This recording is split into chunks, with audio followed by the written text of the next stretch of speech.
to whether or not there really was a daycare center in the building itself, but it would not be surprising to find daycare in a federal facility. We do know of many parents rushing up to try to retrieve children who were in the area. Let us listen now, because I believe the governor of Oklahoma, Frank Keating, is on the line with our local station. I understand that the White House has called here or is in the process of contacting us to request from us what we need, and that is certainly something that we would immediately ask for. Governor, what kind of security was in the federal building? I'm not sure what kind of security was in that building. Obviously, that's more of an office building than a courts building. I don't know. I've been in there frequently, probably within the last year, and the security was minimal. That's obviously something that will be checked in the next few days. To remind people, the ATF, the DEA, the Military Recruiting Office, and the Secret Service are located inside that building. Governor, is there anything else that you would like to ask for the people of Oklahoma? No, I just would ask everybody to hold hands and pray for the people who were injured and those who didn't survive. And obviously, we're coordinating the emergency response, the law enforcement response. We will find out who's responsible, and they will not get away with it.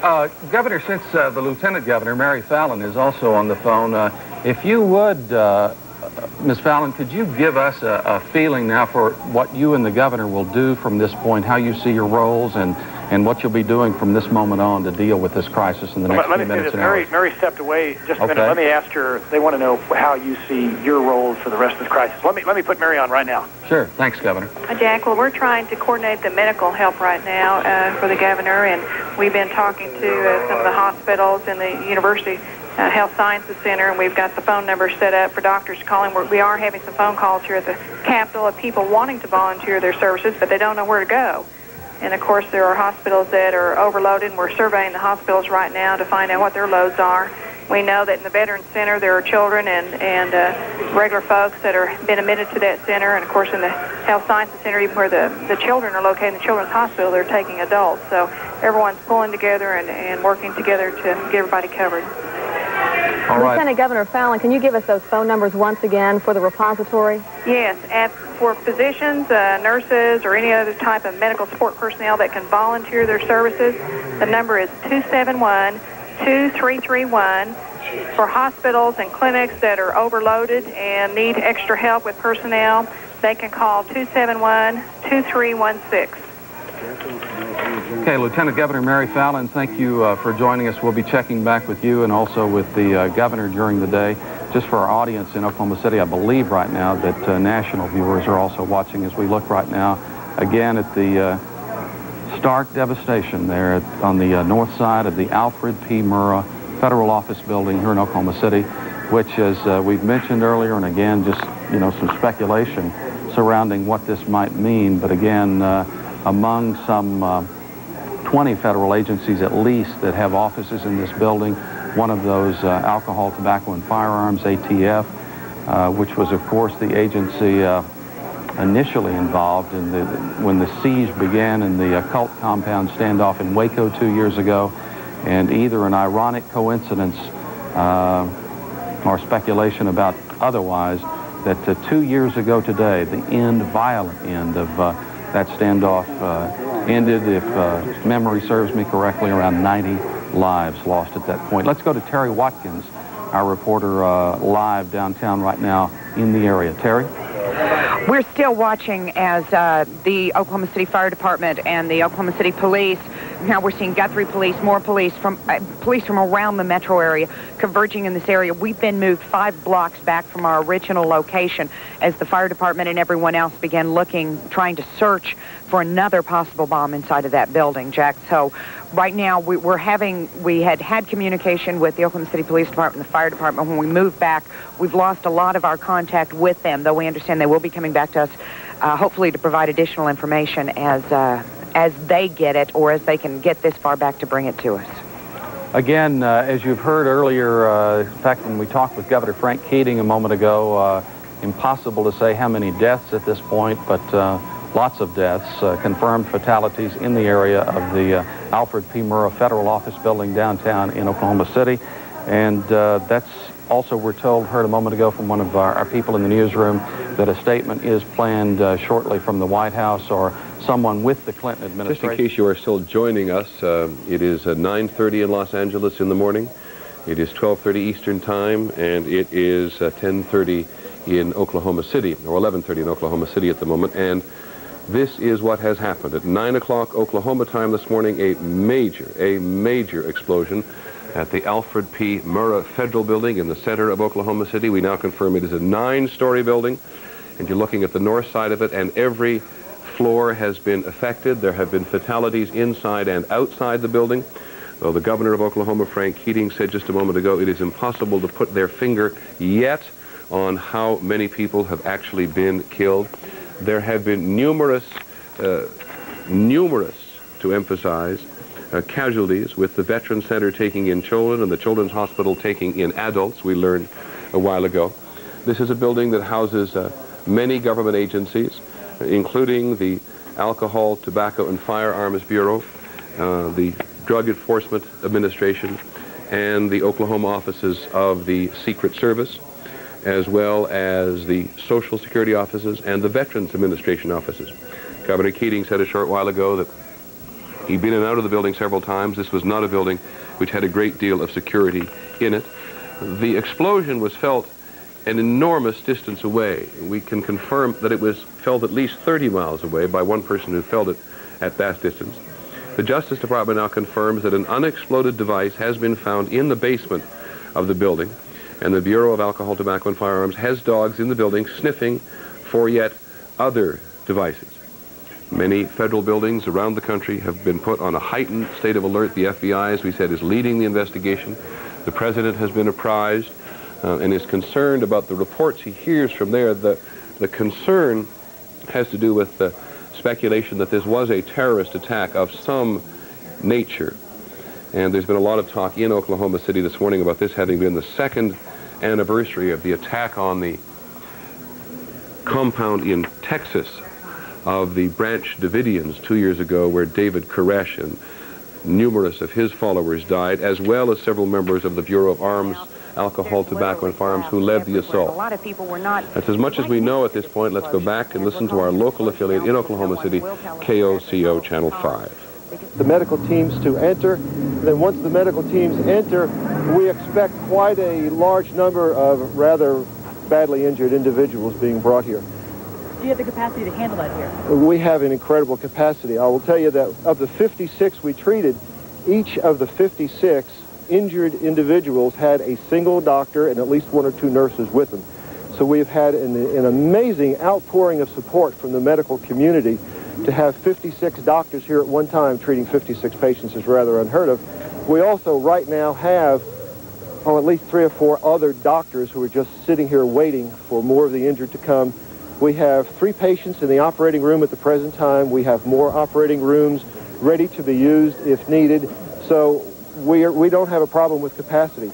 We do have one problem with probably a few too many volunteers. We've had volunteers coming from far out of town, and I cannot tell you how much I appreciate them being here.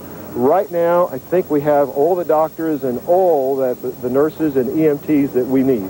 Can you describe the injuries coming from there? They told you anything about the number of people that may be coming in or that were trapped out there that are affected in this thing? The question is about the numbers of injured individuals. The most that we've heard from the police department is that there are quite a number who are dead at the scene. There are another large number who are injured, but we have no absolute numbers. We've had 56. I think some of the other hospitals have probably had comparable numbers. So if you add that up, that's easily a couple of hundred injuries. Can you describe the injuries? The initial group of injuries that we saw were people who were on the street and outside, and they were injured by exploding glass. And they had many superficial lacerations of the face, the scalp, the back. There was one lady who had her hand on a doorknob when the explosion took place. The door flew open, and the power of the exploding door fractured the bones in her arm, and she's currently in the operating room. Those are being fixed. So the initial injuries were people who were standers-by or visitors or walkers in the street. And then we started getting some children from the daycare center, and then we got some people from within the building. Those within the building were injured considerably worse than those who were out on the streets. What kind of injuries do those people have? There are 3 people in the operating room right now. One has an injury to the carotid artery, which is the large artery in the neck. The other one has multiple injuries of the face and neck. The third one has injuries to his leg and the artery supplying his leg. So those are rather substantial major injuries. You would call them critical? At this point, yes, ma'am. How are you spreading the injured among the hospitals in Oklahoma City? Well, I'm not certain of the overall plan. I have asked that some of the more critically injured people be brought here because of the physician supply we have here. We have many neurosurgeons, many orthopedic surgeons. They deal with the most severe injuries. So I've asked that those injuries be brought here. We're well equipped and well supplied with medical staff to take care of them. I do not know how they're being triaged from downtown. I would think that we could handle any of the injuries, but because of our proximity and because of the enormous number of specialists we have, I think that we should probably be receiving some of the more severely injured individuals. How will families know the degree of injury and if their relative is here? Okay, we have a central area for all families. It is in the gymnasium of our mental health center. If any of the families go into the gymnasium, on the wall in the gymnasium, we have a huge board with names of everyone who's been injured and the hospital location of that individual.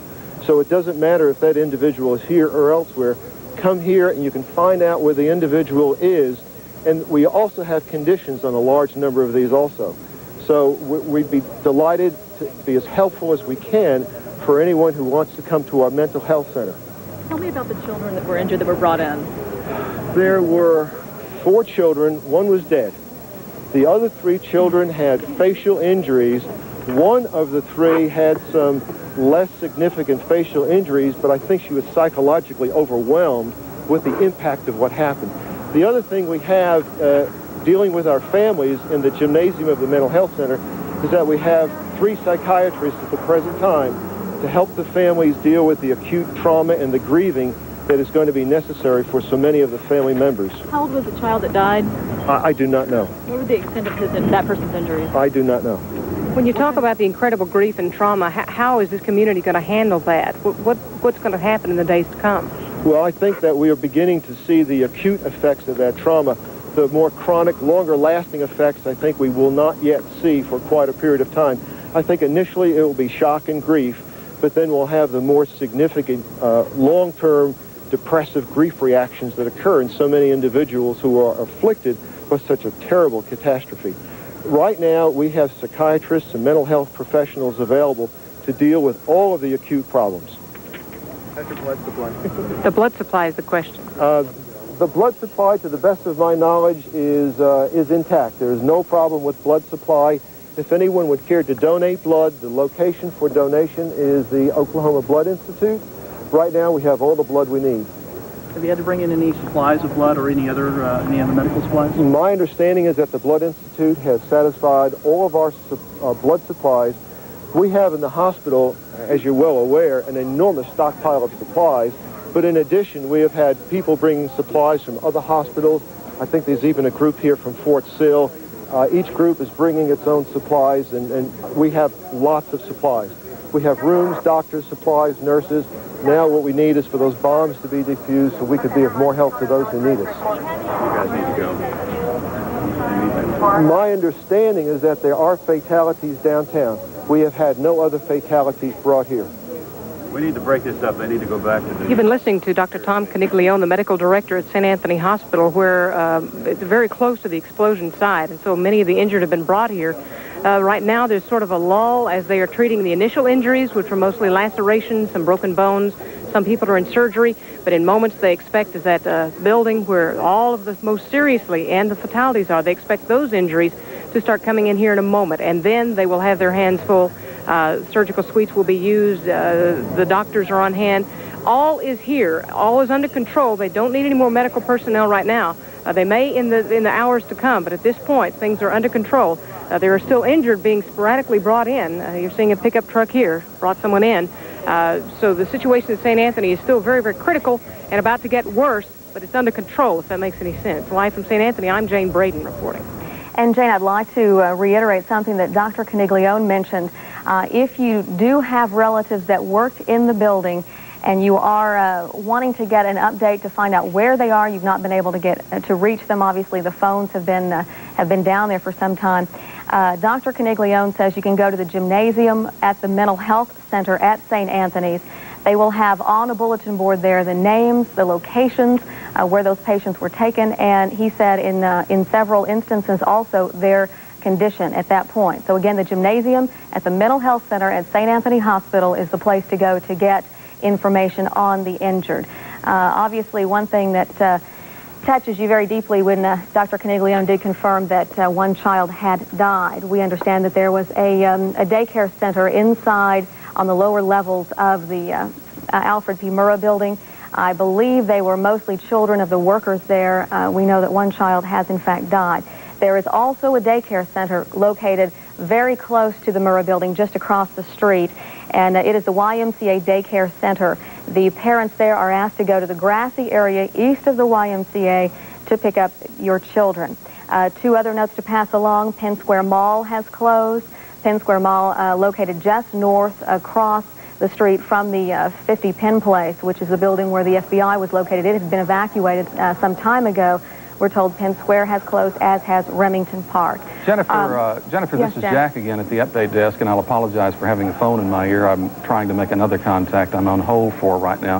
But I just spoke with Jess Sarmiento, who is at the White House, the press person who is in charge of this region of the country. They have a press secretary, and then they have people for, I think it's 6 regions of the country, and for this particular section, Jess is in charge of. Spoke with her just a moment ago, and she said that right now that some of this may have been covered on national, so if I'm repeating it, you'll forgive me, but I've been talking with them, and she says that Chief of Staff Leon Panetta is right now meeting with senior staff at the White House as they stay apprised of the situation. The President staying up to date on it. She tells us that White House Press Secretary Mike McCurry will be holding his briefing that has been referred to somewhat earlier at, unless events intervene to change it, at 12 o'clock Oklahoma time at noon, which would be in about 17 minutes right now. And Jennifer, I'll pitch it back to you while I hold on this call. Okay, thanks, Jack. I believe we have Barbara Goche on the phone. Barbara, where are you, and tell me what you're seeing. Jennifer, we've still been moved back from the scene, but I've got a little more information. I'm not quite sure if you've been reporting this, because I've not been hearing everything that we have been reporting, but I've been told by one of the officers here on the scene that there are 55 to 56 children trapped inside. You talked about the daycare that's on the lower floors of that federal building. We understand there were 60 children in the daycare, and 4 to 5 have been taken out, but there are 55 or 56 children trapped inside, along with numerous other people. He said they don't know how many people are trapped in there because they don't know how many people are actually in the building. As you said, this happened at 9 o'clock, and the building was full. Now, we've also been told that the folks are trying to do what they can. And that second bomb that we've been talking about, the possible incendiary device, he tells me that bomb is up near the daycare area. So it is quite frustrating for them, because they know that there are people inside and that need help, but they cannot get to them right now until they either defuse or move that second incendiary device. All right, Barbara, thank you for that update. We're going to go now and listen to Gary Glover, who was an eyewitness. He spoke with us just a few minutes ago. Let's see what he had to say and what he saw and heard after the explosion. Oh, it was a terrible explosion. It happened about 9 o'clock, I think it was. Boy, it's just like an atomic bomb went off. The ceiling went in, and all the windows came in, and it was a deafening roar, and then there's just dust and everything. I don't know what direction it came from, but all I know is everything just caved in all around. Gary Glover, who was an eyewitness during the explosion. Our Terry Watkins has been standing by live now all morning long, just outside the federal building. Terry, tell us the latest that you have from down at that location. Well, Jennifer, we got a little higher vantage up for you this time. You can see down towards the Murrah building a massive staging area. We have seen fire department and police units coming in from surrounding the metro area, Deer Creek, Guthrie, Moore, Cleveland County, all of those. They are staging down in an area down there, and this appears, and the indications we had received a little earlier, is this will be part of the search as they begin to deal with the victims and the damage down in that area. They've got police units on horseback because it's just impossible to get around in that area down there. We have lost contact, direct contact with John Hanson with the fire department and Bill City with the Oklahoma City Police Department after they moved us back over the concerns over another possible bomb. So we're still standing about 5 blocks back from the Murrah building at 10th and Hudson. So we are not getting additional reports on how the search inside of the building is going. We're trying to talk to fire units and people that keep going by us, and they say they're just searching. They're just still inside and looking. And that is part of what you're beginning to see down there in that downtown area. That update. As we mentioned a few moments ago, Tinker Air Force Base, located in Midwest City, just outside of Oklahoma City, they have been placed on a high security alert. Governor Frank Keating says he has closed state offices for the day, and he has also called in the National Guard. Now, a short time ago, about 30 minutes ago, we shot some videotape. Here's the bomb squad, and where they are now, I believe that's the basement of the state capitol building. The bomb squad going through the hallways into individual offices to check to see if there is anything suspicious, anything at all. As you know, located inside the federal building, you're aware by now, the Bureau of Alcohol, Tobacco, and Firearms. They have an office, their Oklahoma City office, located in the Murrah building. The Drug Enforcement Agency is located there, a military recruiting office located there, as is the Secret Service. You're watching videotape shot just about half an hour ago. They are in the basement now. They are checking and then going upstairs to check all the offices to make sure that no suspicious devices are located there. For those of you wanting to donate blood, the Oklahoma Blood Institute now tells us they are taking O-negative blood only, and only if you have donated before. O-negative, of course, the universal blood type. You can go to the Oklahoma Blood Institute. I believe they're located at 10th and Lincoln, yes. Now, the governor's plan, as we said, he has called in the National Guard. He's also called in additional Oklahoma Highway Patrol troopers. And he has also asked University Hospital, located in the Capitol complex, to be the repository for phone calls. If you are a doctor, a nurse, a respiratory therapist, an EMT, we'd like you to call, if you can come back here so we can give you those numbers, 271-2331. Again, 271-2331. If you're a physician, an RN, an LPN, an emergency technician, or a respiratory therapist, they will need your help. But in order to know where and when to go, which hospital to go to, call that number, 271-2331. Also, hospitals and clinics will need help. We heard that St. Anthony Hospital has right now an overflow of volunteers. However, that will not be the case probably throughout the early morning hours and then again tomorrow, as their needs will maintain and continue. So those of you who would like to help, to volunteer, another number for you to call is 271-2316. That number is 271-2316.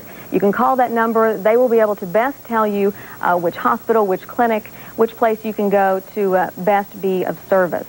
Again, we had mentioned the FBI. The FBI is not located in the Alfred P. Murrah building. The FBI is located about 50 blocks north in a building called 50 Penn Place. And they have evacuated that building. It's probably about a 15-story tall building. They have evacuated that about 10 o'clock this morning. They sent in bomb technicians to check to make sure that there were no other devices inside that building. Again, 50 Penn Place, a large shopping mall located just north of 50 Penn Place, that is closed. Remington Park Racetrack is closed. Governor Frank Keating has closed the state offices today. So an incredible amount of immediate reaction to this tragedy. As we have been told, we talked to Dr. Tom Caniglione, the medical director for St. Anthony Hospital. That's the hospital getting the brunt of the injuries. And he tells us, unfortunately, that we have confirmed that one child has died. And we are also told by Barbara Goche, who is in the area, that there is a daycare in the lower levels of that building. Located in the daycare were about 60 children. Now, we're told they have taken out about 4 to 6 children inside that building. They were taken to St. Anthony Hospital. As we mentioned, one of those children has died. There are still, however, about 55 children, we are told, trapped inside the building. We are now aware, we have another eyewitness we'd like to toss to some videotape that we took a little bit earlier today of another person who was an eyewitness to this horrible explosion that happened about 9 o'clock this morning. What was that like? It was just, I never experienced anything like it. You feel the concussion, and then next thing you know, you're on the floor covered in glass. Probably lost consciousness for just a few seconds, you know, but it was really amazing. Okay, now he was describing the scene that he saw about 9 o'clock this morning. As you can see, emergency workers, oh goodness, there's a baby. That child, hard to tell the age, probably about 2 to 3 years old. Oh, this is awful to watch. Taken from the daycare center. There's a woman with lacerations to the face. Dr. Tom Caniglione says the majority of those hurt have lacerations to the scalp, to the face, to the back. He even mentioned one woman who had her hand on a doorknob inside the federal building. When the explosion occurred, her hand was on the doorknob. The door explodes back at her, and it blew open, and it fractured bones in her arm, and she is currently in surgery. Tremendous amount of blood. It is just an incredible sight. We saw so much of it this morning. It was hard to watch.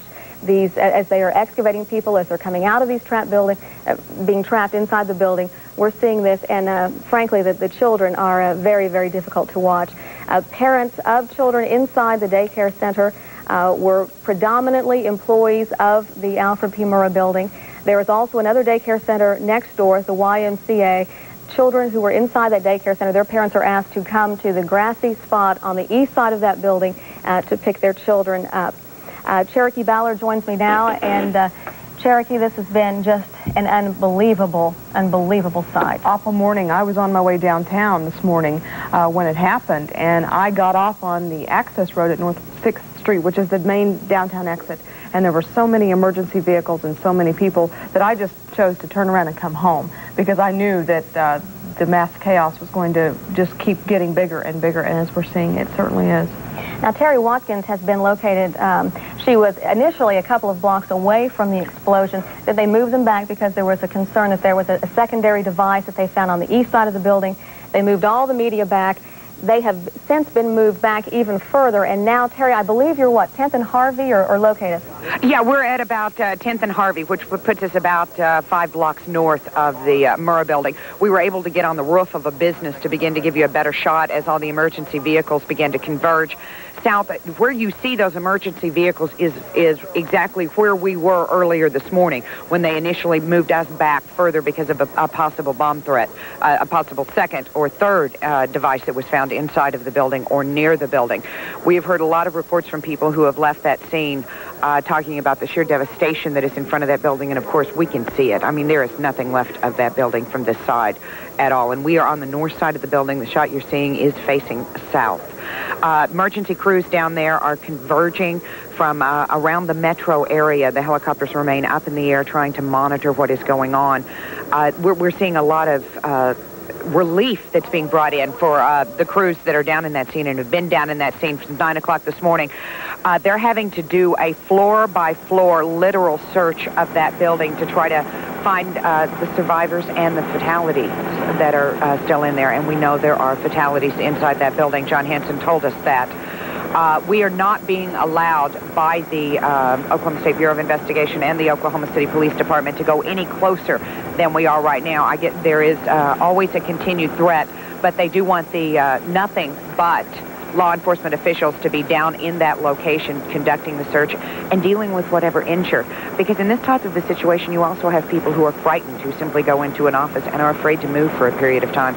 So they want to make sure everything's evacuated, they want to make sure everybody's out, and they want to continue the search, not only for the victims and for the bodies of those who did not make it out, but to try to figure out why this all happened, what blew up, where it blew up. And that is the way they begin the search for the who and the why behind all of this.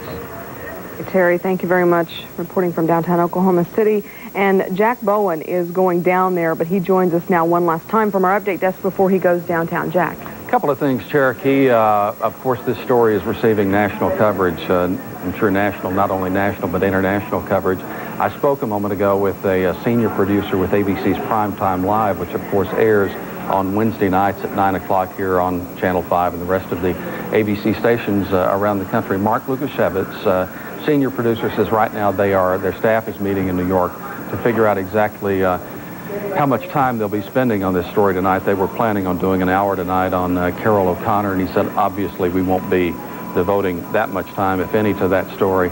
They're meeting, but they do want to assure our viewers that ABC tonight on Primetime Live at 9 o'clock will be covering this story. We'll be staying in touch with them. And also, the other update, the White House spokesman for this region, Jess Sarmiento, told me from the White House just probably 15, 20 minutes ago that Mike McCurry, the White House press secretary, also with senior staffers in the White House right now monitoring the situation, and we will be getting a live statement from the White House coming up. It's planned for 4 minutes from now at noon Oklahoma time. Could vary slightly depending on events and as they just deal with information coming in on this crisis.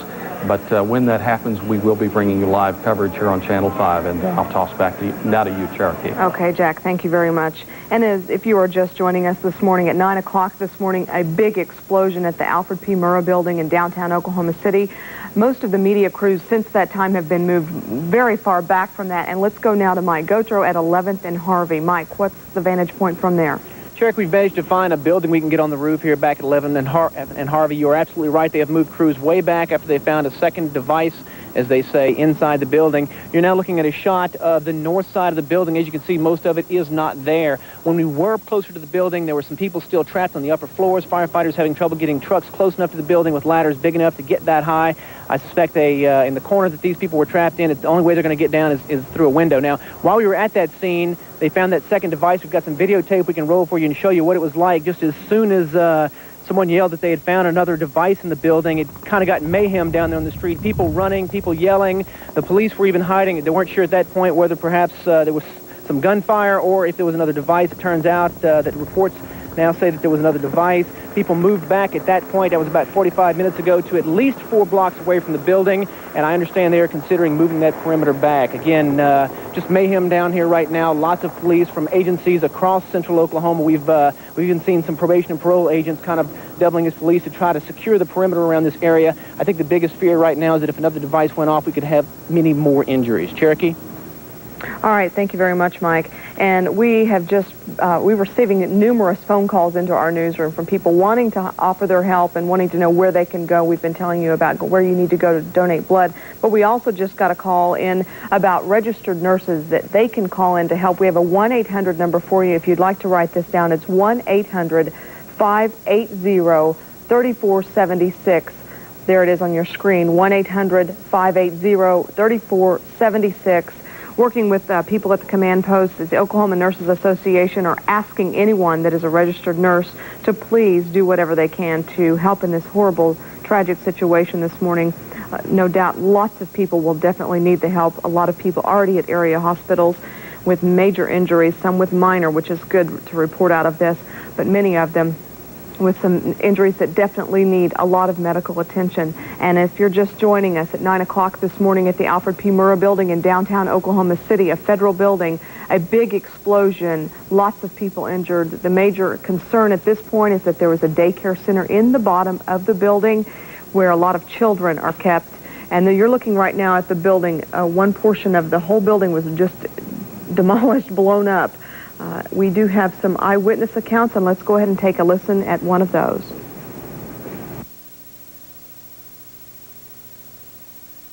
The ceiling fell in on my head, and it took me a second. It's like I was almost unconscious for a second to figure out what had happened. And the whole building just felt like it was caving in. I didn't know what was going on. And when everything kind of calmed, after all the building had fallen, we made it to the window on the south side and looked across the street, and the federal building was just blown all to shreds. The cars were blowing up. We were hollering at people down below, trying to get people to hear us, you know, and help did arrive. And I was one of the lucky ones. We had one girl seriously hurt. Her face was all cut up because she had a window office. Luckily, I did not, and I was on the other side of the office suite.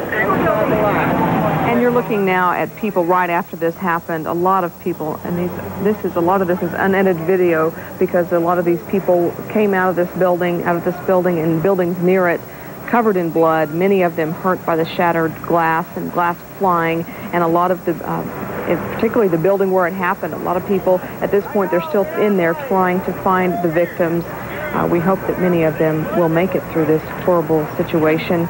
And we want to let you know that in the building, there was many offices, housing and urban development, 177 people worked there, Social Security, General Accounting Office, a major federal building, and many different offices are always in those federal buildings. U.S. Department of Agriculture, Customs Department, Secret Service, Veterans Administration, Drug Enforcement Administration, Small Business Administration, the Bureau of Alcohol, Tobacco, and Firearms. Many of those offices only had 15, 20, 30 people in them, but they were all in that building at that point.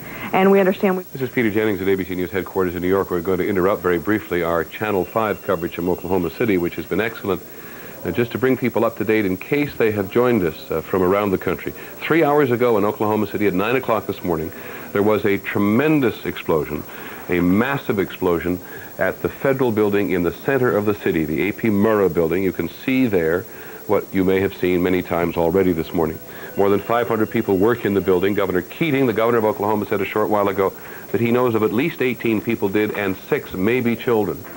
In the immediate aftermath of the explosion, there has been a frantic search by people in the downtown area for their relatives, their loved ones, their colleagues, and their children.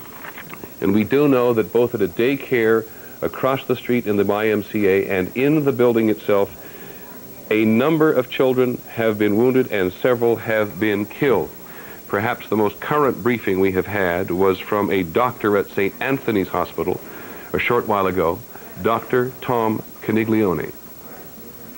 The initial group of injuries that we saw were people who were on the street and outside, and they were injured by exploding glass. And they had many superficial lacerations of the face, the scalp, the back. There was one lady who had her hand on a doorknob when the explosion took place. The door flew open, and the power of the exploding door fractured the bones in her arm, and she's currently in the operating room. Those are being fixed.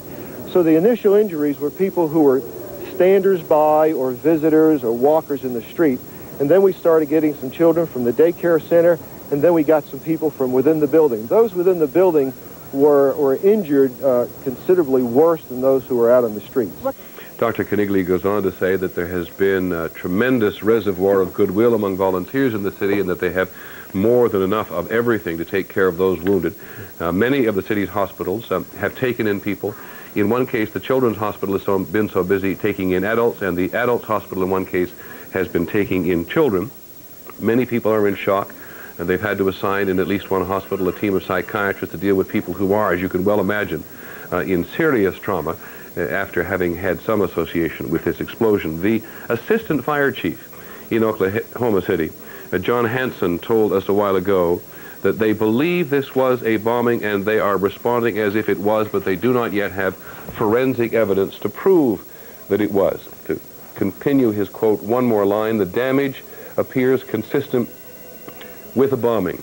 And the federal government has become very much involved. The FBI, from command headquarters in Washington, as well as in Oklahoma City and in Phoenix, has leapt into the investigation and will lead the investigation. The Federal Emergency Management Administration has sent teams there, though there do at the moment seem to be an enormous number of volunteers and more than everything that Oklahoma City appears to need except blood. There's been several appeals on our local station, Channel 5, for people to contribute blood at various clinics around the country.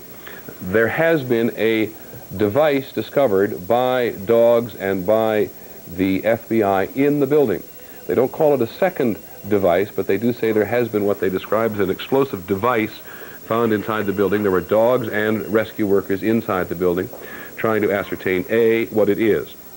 The Pentagon has become involved, sending very quickly a team of bomb experts to the site. Forensic experts have been sent by the federal government as well, because this is clearly being treated as if it were an attack by a terrorist. 55 or 60 children are still trapped inside the building itself. So there were several daycare centers in the area, ABC's Hal Bruno, our political editor, actually, who is a specialist on emergency rescue, tells of several rescue teams being sent from around the country. We know of at least one from Phoenix, Arizona, which is about to take off to go and do what it can. There has been no way whatsoever to ascertain just how many people have been killed or injured. Governor Keating saying he knows of 18 dead, 6 of whom may be children. A great many of the casualties, our local station and the hospital there confirms, have been fairly superficial, people who were affected by the flying glass. But this is a 9-story federal building, which was built in the 1970s, which in at least 2 stories have collapsed upon themselves. So there are many people trapped inside the building. There have been volunteers and appeals for heavy equipment, and the assistant fire chief said this was a relief effort they expected to go on well into the night, if not longer. The President's White House spokesman, Mike McCurry, is going to brief on the President's concern at the very least about this. The President says he was concerned, very disturbed by the reports he has heard about terrorist activity or potential terrorist activity coming from Oklahoma City. We're joined from the Justice Department now by our law correspondent, Tim O'Brien. Justice Tim, I know, has been told to reach everywhere into the federal bureaucracy and see if they can put their finger on anything, right? That's correct, Peter. There's a great deal of heightened security here. They're checking everyone twice going in. And we understand they're even running mirrors under some of the cars that are entering the building, entering the parking lot inside the building. I haven't seen that, but that's what we're hearing. The Justice Department has dispatched 3 emergency response teams to the scene in Oklahoma City from field offices around the country, and also a team of forensic experts, the same team we understand, or the same group of people that went to investigate the World Trade Center bombing in New York.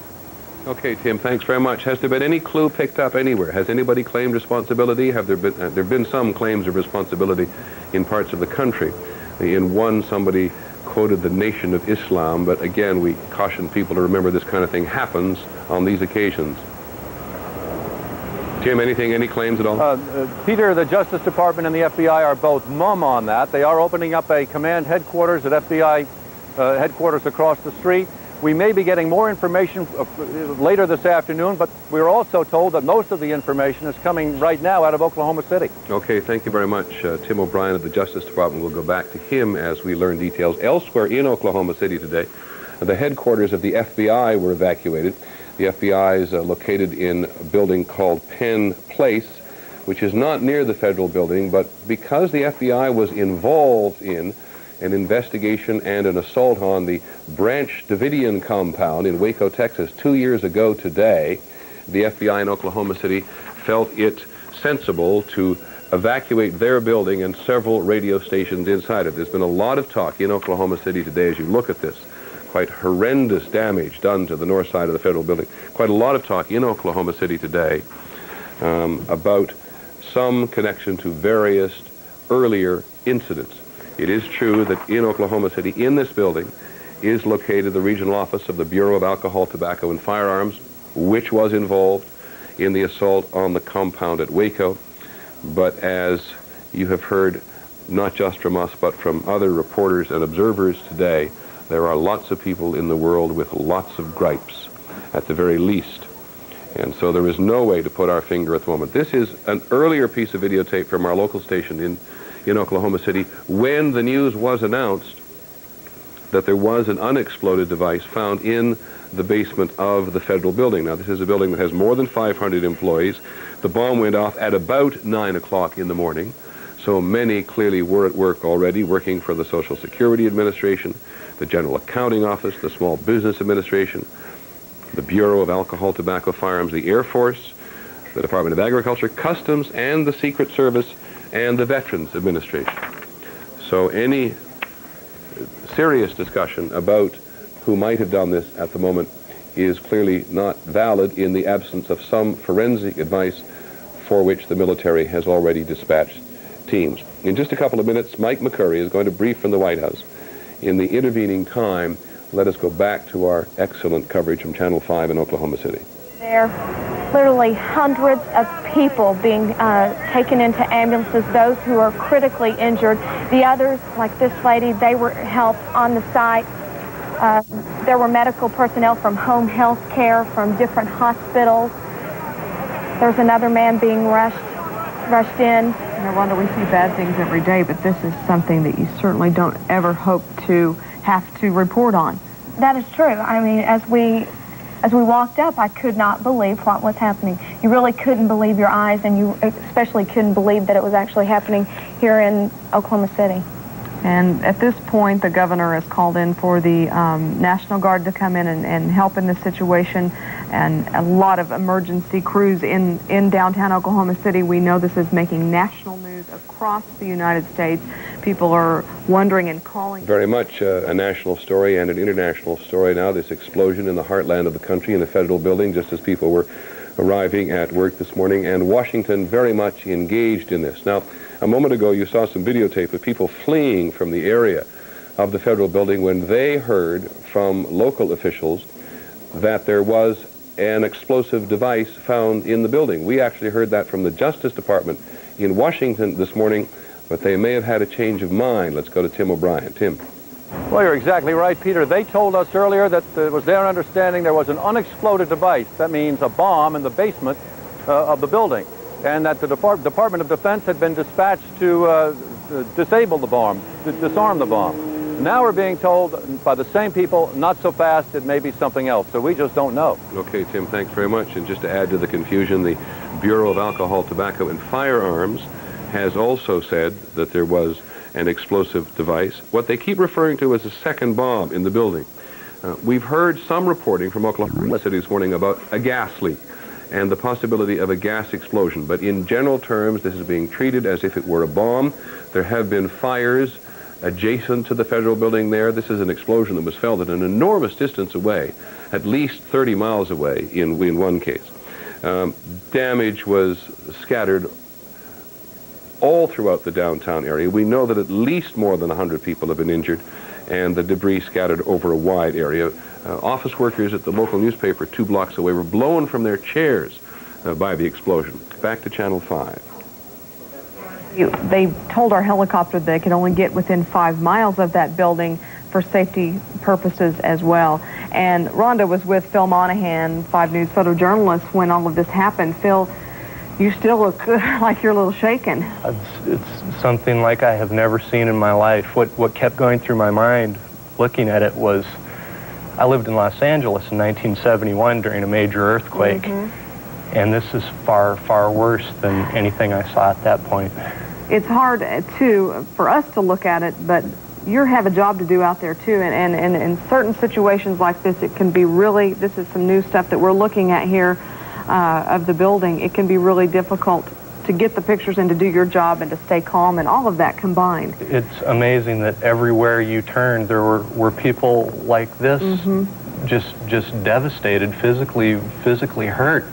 Laying all over the street. Yes, it honestly looked like a war zone. It still does. And there's very little that any of us could do to help, so you can do your job. This is one of the first pictures Phil took. We just passed it. The black cloud of smoke. That's all we could see in the distance. Probably just jumped out right then just to see what.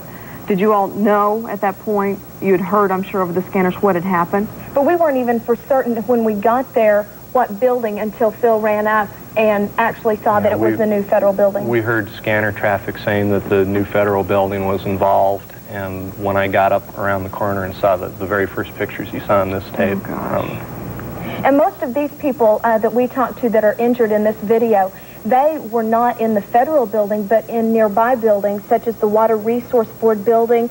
They were also in the Journal Record building, which was just to the north of the building that the explosion happened in. So you can see how they are injured, so we can only imagine what those people... What you're looking at here is a block away to the north. There's a large building in between, large building in between where the explosion took place and where this is, and you can see all the windows blown out of the building behind it. It's incredible. They were also warning people, you know, even though the explosion had already happened, they were warning people to be sure and walk in the middle of the streets, and if we're warning people to stay away from the downtown area. But if you're in that area, be sure and walk in the middle of the streets because there's still falling and flying glass everywhere. Glass, brick. A lot of the buildings are heavily damaged. All right, Phil Monahan, Rhonda Chapman, thank you very much. And now let's go to Jennifer Eve, who is on the update desk again. Jennifer. All right, thanks. You talked about the emotional fallout from this, and it's a good point, a good place to remind people about what Dr. Tom Caniglione told us. He is the medical director down at St. Anthony Hospital, and he said that not only have they called in a lot of emergency personnel, I believe he said they have around 300 now, and he even said they had too many volunteers otherwise, so they'll need volunteers, but perhaps either throughout the evening or tomorrow morning. But he also said that they have called in 3 psychiatrists, and they are there specifically to deal with the emotions. As Jennifer Eve continues to Channel 5 in Oklahoma City to talk a little bit about the response there has been to assist people who have been injured either physically or emotionally in this explosion, we have on the telephone from Oklahoma City Ed Kirkpatrick, who is the structural engineer for the building. Mr. Kirkpatrick, am I right? This building was constructed somewhere in the 1970s? Yes, about 1974. And have you had a chance to look at it, or have you been able to at least analyze the damage from the pictures you've seen? Well, I can see, I have not seen any of the video yet, but I can see it from my office window about 2 miles north of the building. And it's the entire north face of the building is gone. I cannot see the lower part of the building, so I don't know if that part is gone also, but there were some exposed columns at the bottom of the building at the north face that may have collapsed. Mr. Kirkpatrick, we've told our viewers several times that the fire department in Oklahoma City is treating this as if it were an explosion, as if it were a bomb. I know this may be stretching you, but as you look at it, do you have any indication, knowing the building, whether this might have occurred inside the building, or for that matter, it may have occurred outside and been a car bomb? I think it could have occurred outside the building, particularly since the north columns were exposed on the outside of the building. Could you explain a little more by what you mean? All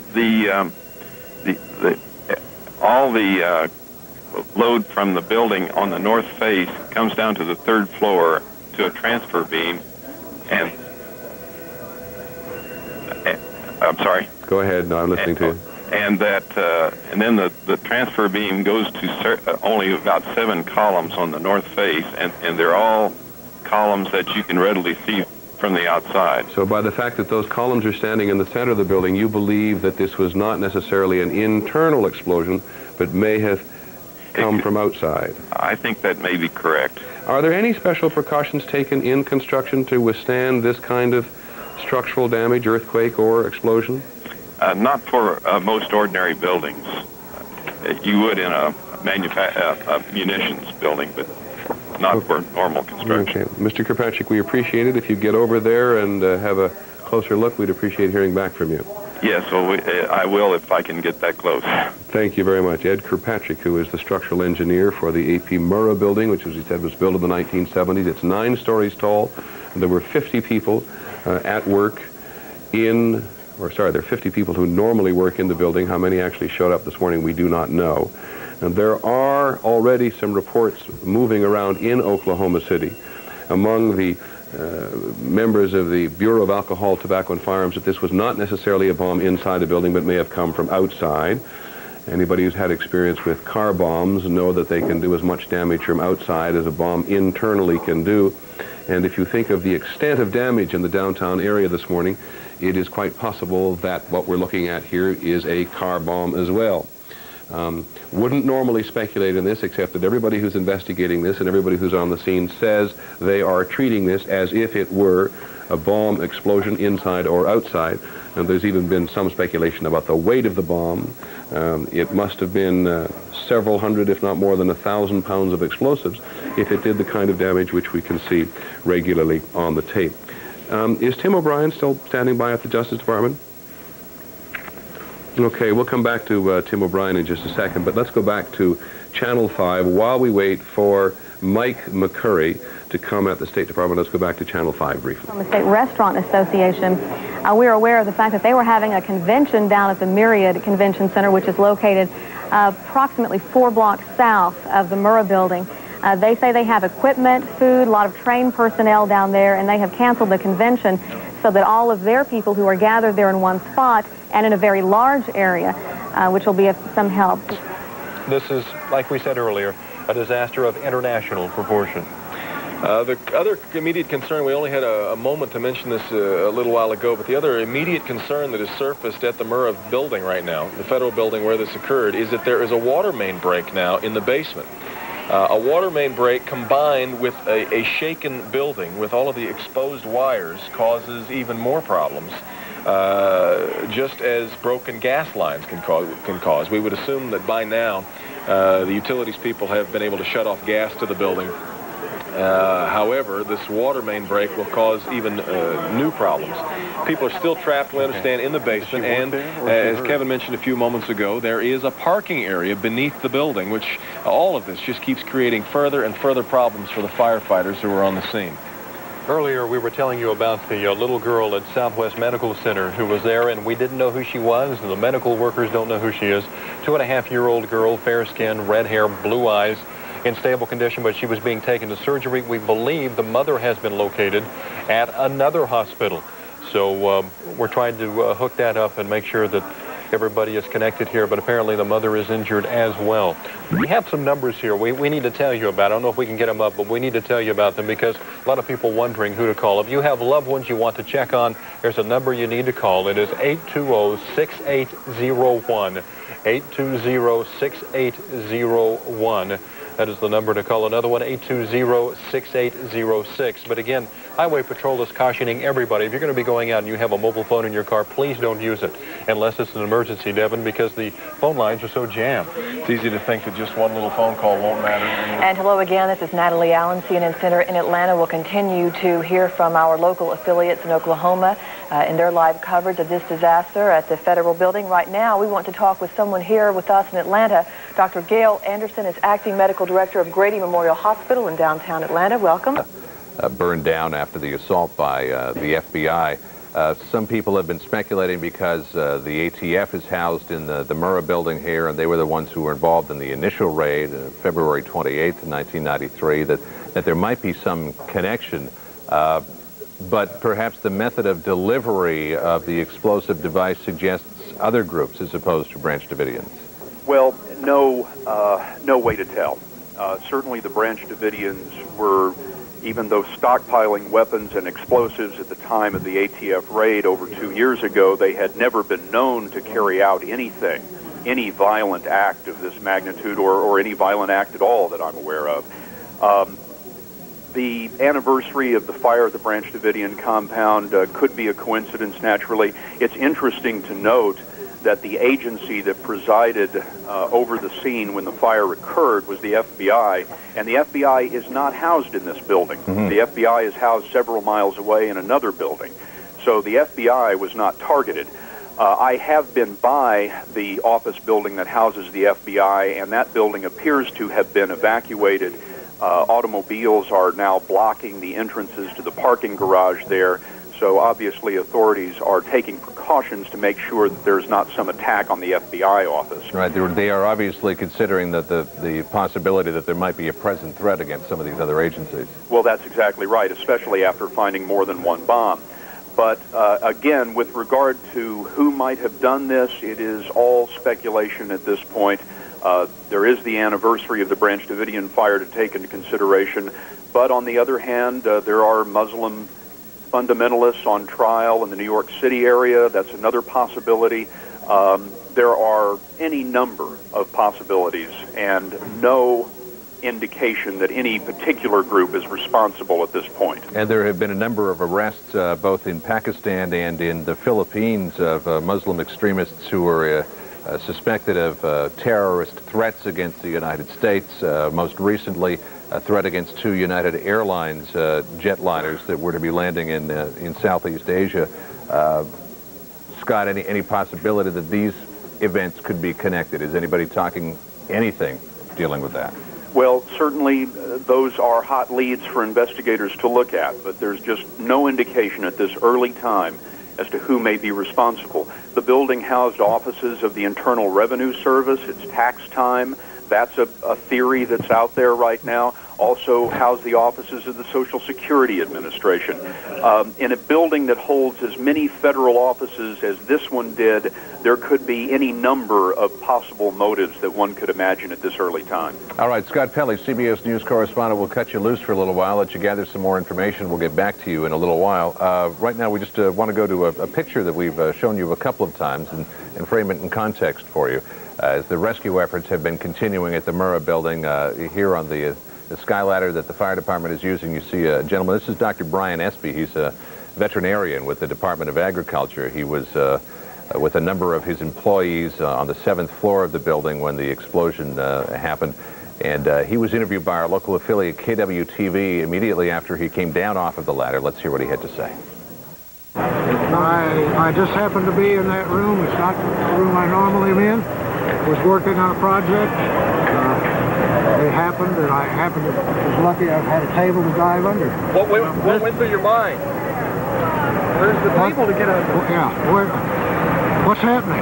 You know, it's like it happened in slow motion. What are some of the images that you, while you waited to be rescued, went through your mind? Well, the same ones that are going, you know, my entire staff of about 7 people was gone. Just he and I and one lady are the only ones to walk out of our floor area. Did you see any fatalities? No, because just a big there's no floor. The ceiling to the basement. There's nothing there. Does it make any sense to you? No. It's like a dream still. It's not real. If somebody did this, what could be their motive? To hurt that many innocent people?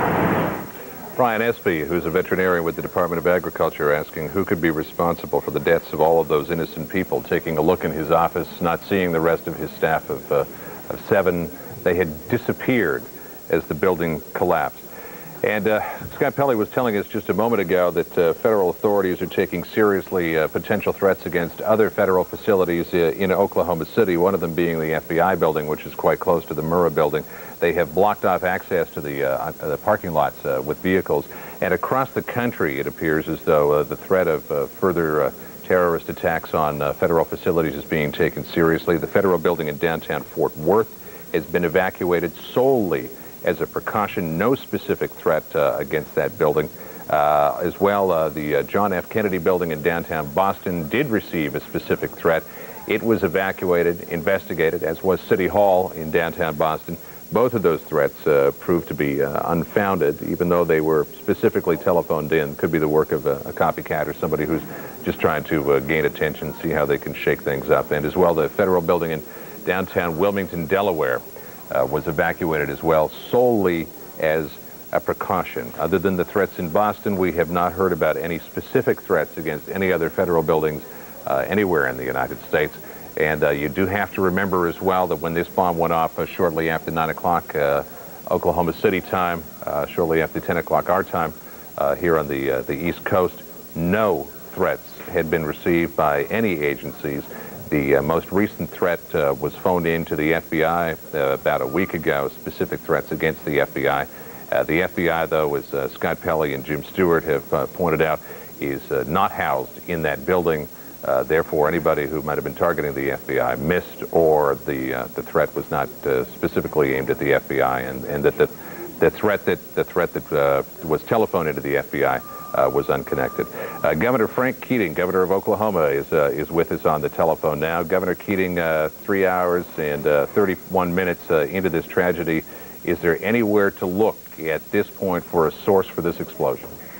Well, that's hard to say. Obviously, my first priority right now is to identify the injured and to care for them and to find out how many fatalities occurred. And obviously the next step is to provide for public security for the area that was affected, and also to find out who did it. And all of those things are moving in tandem.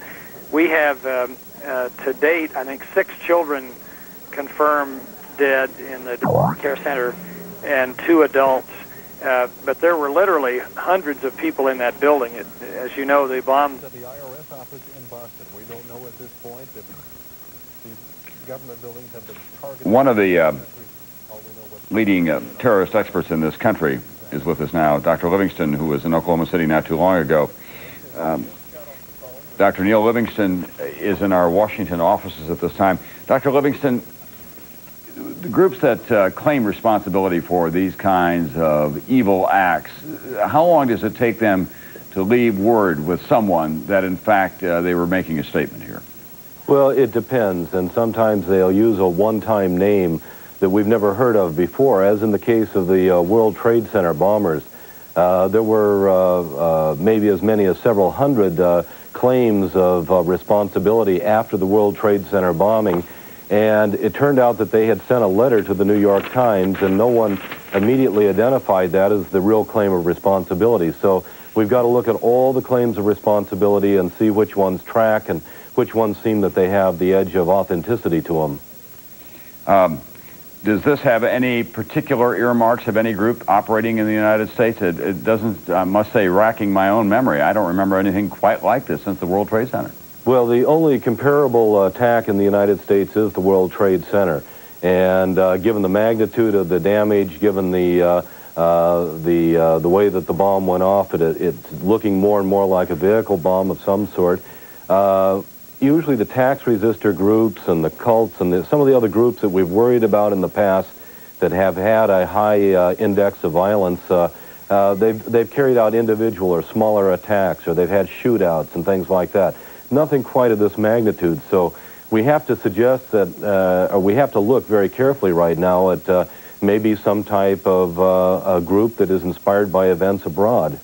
All right. Thanks very much, Dr. Neil Livingston, who is a terrorist expert, and we're going to the White House now to President's Press Secretary Mike McCurry. Let me start with just a note of caution. After a horrible incident such as the one that's occurred in Oklahoma City today, and there's usually a lot of information, and usually most of it turns out to be bad, and before it turns out to be good, and telling you what's going on today and direct you to the appropriate people at the federal agencies that are responding, and tell you a little bit about what the President's initial concerns are after hearing about this incident shortly after 10:30 this morning. Obviously, the President's first and foremost concern is that every thing be done to assist those who have been victims of this incident, to make sure that we've got the right and necessary type of assistance available to local authorities in Oklahoma City, and he is satisfied that those steps are being taken. Secondly, he wants to make sure through proper law enforcement that everything is done as quickly as possible to bring whoever is responsible for this incident quickly to justice. Now, he directed this morning Leon Panetta to convene an interagency working group here at the White House that would just review how federal agencies are now responding. And we're satisfied, based on the report that we have from the Department of Justice, from GSA, from the FBI, from FEMA, from the Secret Service, from the Marshal Service, from all the relevant federal agencies that might have a role here in dealing with this incident, that we have a very good federal response in hand. The federal government has activated an emergency response plan that we train for and that we have in place so that we can coordinate interagency response to incidents like this. The Department of Justice had already responded, had FBI personnel in place, a variety of law enforcement efforts underway. They've established a mobile command center in Oklahoma City with FBI, FEMA, alcohol, tobacco, and firearms, the Marshal Service, and GSA in place to give updated information to folks here in Washington. The President has directed for the emergency response efforts that James Lee Witt, the Director of the Federal Emergency Management Agency, go to Oklahoma City to coordinate the emergency response. So we'll have DOJ coordinating the various law enforcement efforts that will be underway, and FEMA responding to the emergency situation in place. Mr. Panetta has been briefing the President regularly. The President, I expect, like many Americans, has been watching the developments as he sees them on television and getting updates from the Chief of Staff as we go along. I'd ask that you, for inquiries about the various things going on in Oklahoma City related to law enforcement, you stay in close contact with Carl Stern over at Justice, and for the work that FEMA will be coordinating, that Maury Goodman will be a good point of contact. They'll be coordinating some of the interagency public affairs efforts as we go along. What do you know about it so far in terms of the casualties and possibility that it might have been a bomb? Well, we know very little hard information. We've heard a lot of different reports. We're getting good information from the field, but they are at the very early stages of investigating this incident, and it is way too early at this point to draw any conclusions about what has happened in Oklahoma City. Clearly there's been a devastating explosion that's occurred at this federal building, but the cause of it is unknown.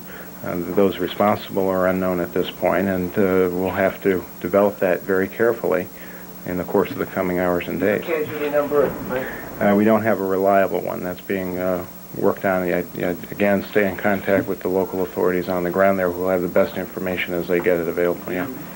Has security been heightened in federal buildings and here in the White House? Well, we would take at any moment like this. You're seeing now a variety of sporadic reports from federal buildings around the country that are getting alleged threats. And, as federal agencies do, we will respond appropriately. We have directed that federal buildings take any necessary precautions just to respond as they would in a routine way anytime we sense that there is some reason to believe that there's an incident that's occurred that raises the level of threat. Any reports of a threat in Oklahoma City that may have preceded this? They are looking now through everything available in the information that was available to the federal government to see. We don't have a concrete answer. We're not aware of any at this point.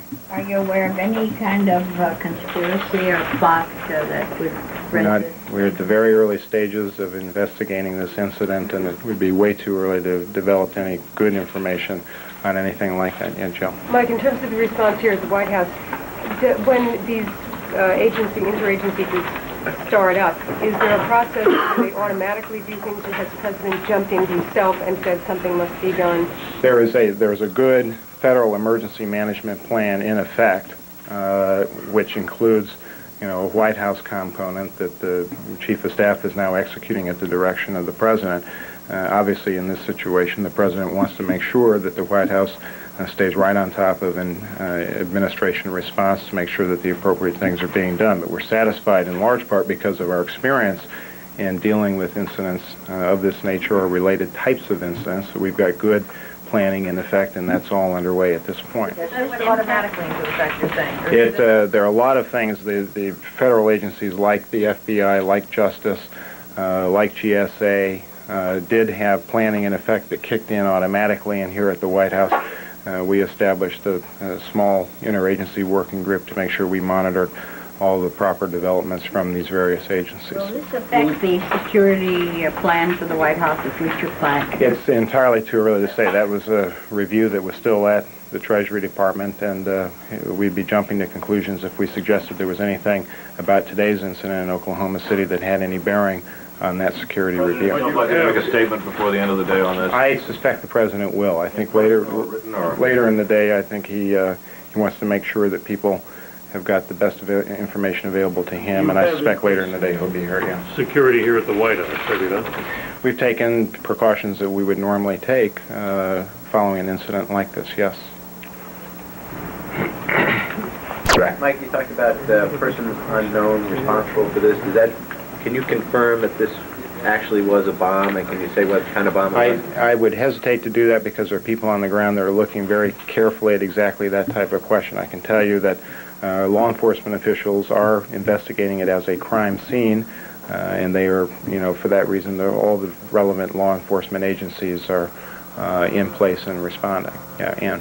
Plan you're referring to, was this developed after the World Trade Center or in recent Well, there's a variety of that type of planning that has been in place over time. I'm not sure when it came into effect here. Having participated in another federal agency, I know that they routinely update a lot of their planning activities, and I think they do build on past experience. References to procedures normally taken after an incident such as this.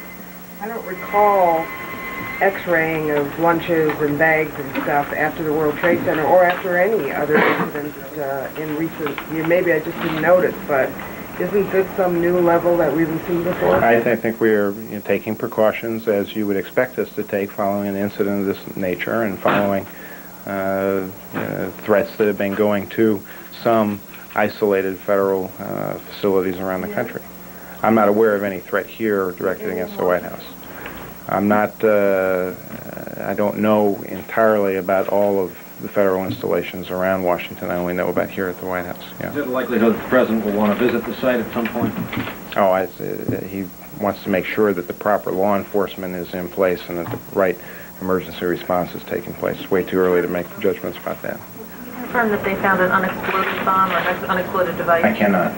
How many threats have been received around the country? Can you give us any idea? But we frankly hear about them from news organizations probably even faster than we hear about them through the channels that we've got available to accumulate accurate information. There have been several on the wires already, as you probably know. Yeah, Jack.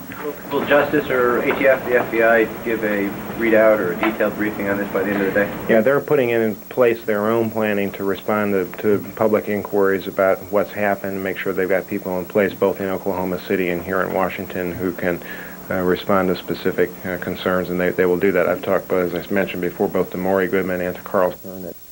As those who may have... No, I'm not aware that they've developed any leads that would suggest a target for an investigation at this point. Did the President change his plans in any way today? I don't believe so. He proceeded with the meeting with Prime Minister Chilair, and he's got some additional meetings taking place later today, and he will, as the day goes on, be updated on a regular basis by either the Chief of Staff or anyone else appropriate working with this interagency group. Mike, is it planned that there would be, one central briefing that would bring in, let's say, Justice and FEMA and everybody else? Not at the moment. I think that they're all concentrating at their own workplaces, using their own command centers and their own channels back to Oklahoma City. So I think it's more appropriate for them to kind of stay on top of what they've got going on at their individual agencies. We'll check and see later on today if the President has something to say, who else we might have with him. We'll let you know as the afternoon goes on. Yeah, this contingency plan that was put into effect, is it an anti-terrorism plan? Does it have a name? It's just referred to as the emergency response plan. It is not directed at any specific threat because at this point we don't have any credible information that lets us understand precisely what type of incident this was in Oklahoma City. What types of emergencies has it been designed for? Is it? Oh, it's fairly comprehensive and covers things that you would imagine, including natural disasters. Yeah. There are any number of federal agencies that try to monitor the possibility of these sorts of attacks or actions. To your knowledge, did any federal agency have any indication whatsoever that an effort was underway to stage this kind of thing? Or was this whole thing a complete surprise to the federal government? To my knowledge, at this time, there was nothing that suggested that this incident was going to occur, but as you can well imagine, we are very carefully scrubbing every available piece of information, digging as deeply as we can to see if there's anything that might provide a helpful lead. Has the President talked to the governor or anyone personally? The Chief of Staff has placed a call to the governor.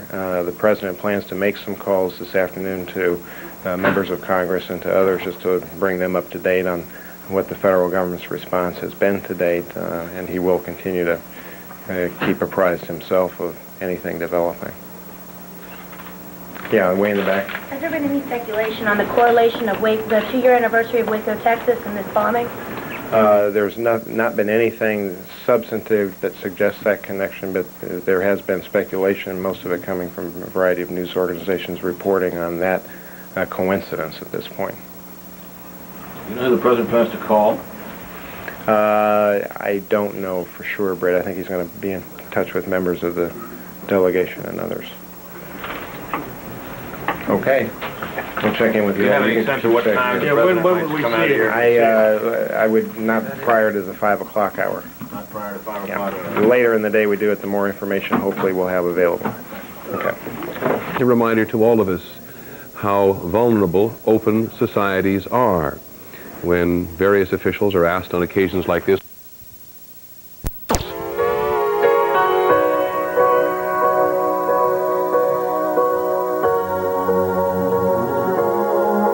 special regional information.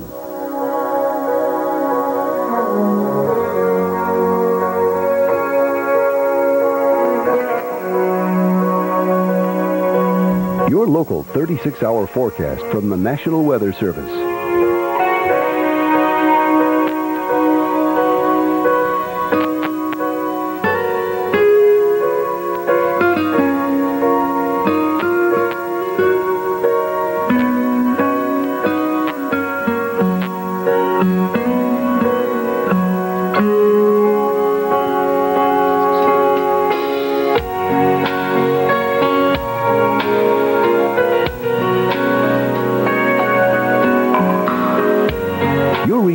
long-range outlook.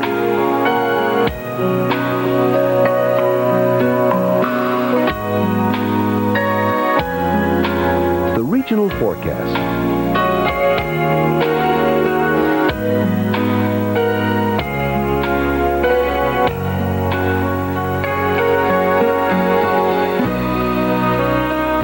The extended forecast.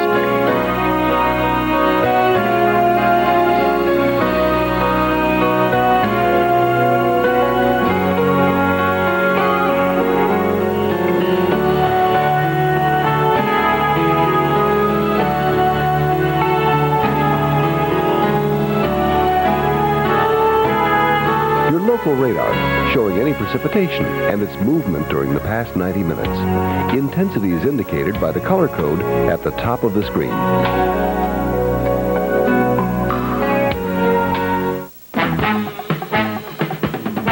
Hello, I'm Mark Howard for Action News. Here now the latest in the bombing in Oklahoma City. It was 10 o'clock this morning, our time, that's 9 their time, when what officials are now calling a car bomb exploded outside Oklahoma City's federal building. Now, the blast ripped off much of the front of the building, and unfortunately it centered on an area right near a daycare center in the building for the children of federal workers. And the official death toll is now 19. 17 of the victims are young children. Oklahoma City police have broadcast the description of 2 suspects. They have been described as Middle Eastern men in their 20s, last seen driving from the scene in a pickup truck. At this hour, rescuers are continuing their search for survivors, but they say it may be many days before they find everybody still inside that building. They do expect the death toll to rise, and as a result of this bombing, all federal buildings across the country have been put on alert, and some have had bomb threats, including one in this area. That was the case in Wilmington, Delaware. Let's take a picture now of what's going on down in Wilmington, or what was going on a while ago. The area, as you can see, was cordoned off. The building was completely evacuated this afternoon because there was a telephone bomb threat. This was typical of many threats across the country. The good news is none of these bomb threats have been founded. Dog-sniffing animals went through the building, sniffing dogs, bomb-sniffing dogs went through the building. They found nothing, and now workers are back inside in Wilmington. That was also the situation in the federal building in Center City, Philadelphia, where security measures were heightened. No bomb scares there. Nothing out of the ordinary happened. Life is normal in the federal buildings around this area, federal buildings in Harrisburg, Camden, Trenton, and again Center City, Philadelphia. There was, however, a bomb threat against the federal building in Wilmington, Delaware, and that again has ended with no event, no bomb. It was simply a telephone bomb scare. Again, the numbers in Oklahoma City: 19 people are dead, 17 of them children who were in a daycare center in that federal building at the time of the bomb blast. And officials do fear the number will rise. Coming up in just an hour at 5, Action News will, of course, have the very latest live from Oklahoma City, as well as reaction and precautions being taken here in the Delaware Valley. For now, I'm Mark Howard for Action News. Estimated that about 1,000 pounds of explosives went off this morning, 10 o'clock our time, 9 o'clock their time, outside the federal building in Oklahoma City. And this was the scene throughout the day: fire, smoke, burning. 19 people officially dead, 17 of them children, in a daycare center that was right inside the building near where the car bomb went off this morning. We are taking a look now. Let's go to Wilmington. There was a bomb scare phoned in at the federal building in Wilmington, uneventful. President Clinton set to speak at about 5 o'clock. We've been listening to a press conference being held by Governor Frank Keating, Oklahoma governor, regarding the efforts by emergency and law enforcement officials to respond to the devastating bombing that occurred a little after 9 a.m. Central Time this morning at the A.P. Murrah building in Oklahoma City, a federal building that housed all sorts of federal agencies, including the Drug Enforcement Administration and various Secret Service, the ATF Department, other agencies. Some 500 were expected to be working regularly in the building. As you just saw, 17 children and 2 adults have been confirmed dead. There was a daycare center located on the 2nd floor of that federal building. But of course, they are expecting the numbers to go much higher. You see pictures now of the building. Some 40% of the building was destroyed. It is reported that this was done by a car bomb. Some 1,000 to 1,200 pounds of explosives reported to have been in this vehicle, according to experts. They think it may have been some sort of fertilizer compound that caused the explosion. Very easy to obtain. Apparently, according to KXAS television out of Dallas, federal officials are looking for suspects at this time. They are reporting that 3 males of Middle Eastern origin are being sought. The 2 passengers with dark hair and beards. The driver has not been described at this time. Apparently, they rented a brown Chevrolet pickup truck from National Car Rental at the Dallas-Fort Worth International Airport. These individuals are being sought by federal officials. There's another problem that's cropping up there in Oklahoma City dealing with the emergency there, and that is the weather. You can see in these pictures that there is a downpour now. They said a storm was moving in. It has arrived. And of course, rescue and emergency officials are very concerned because of the broken glass, the devastation there in the building, that any high winds and of course the bad rain will hamper their ability to work through the building and of course could make it much, much more dangerous. And we have several conferences coming up. Of course, the governor is anticipated to make more remarks in about 45 minutes, a scheduled press conference there at the Civic Center in Oklahoma City. And before that, in about 15 minutes Eastern Time, 5 o'clock, we're anticipating remarks by President Clinton about the events that have occurred there in Oklahoma City. And of course, ABC will stay with this and continue to update you and bring you these press conferences as they occur.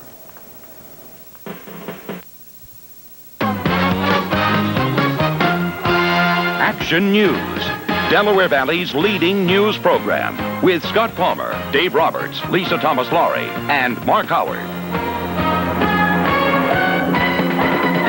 Good evening. Our big story on Action News tonight is a deadly bombing at a federal office building in Oklahoma City, Oklahoma. We are standing by live for a statement from President Clinton in the White House. That's coming up in any moment now.